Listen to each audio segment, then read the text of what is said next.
फुगोन फुगोन बै माबायाव बिमाया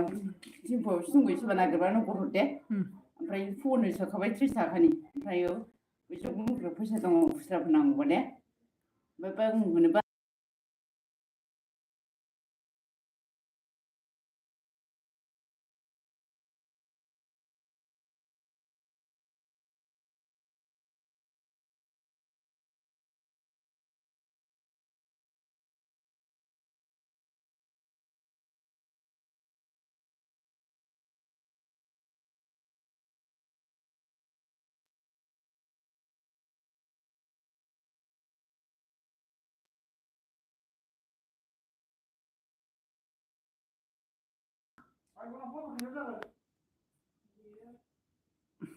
नेट स्ल'लै मा जाखोथाय दिनै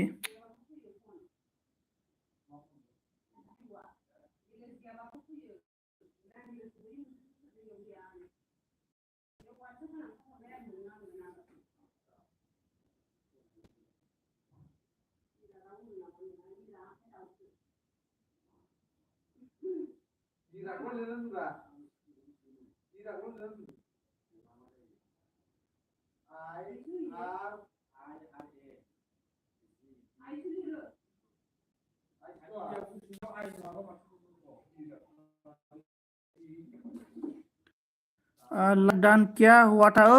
साली नेट प्रॉब्लम हो रहा था रे नेट अकेला अकेला कट गया था नेट प्रॉब्लम हुआ था रे साले ओ प्रांजल लोग किधर गया रे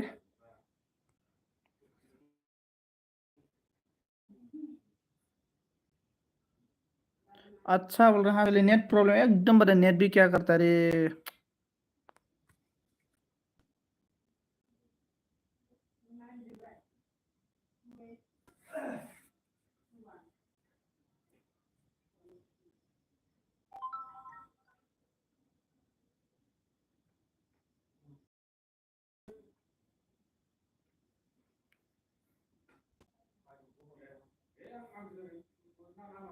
होता है नेट की प्रॉब्लम मेरी होती है ओके अच्छा हाँ रे नेट का प्रॉब्लम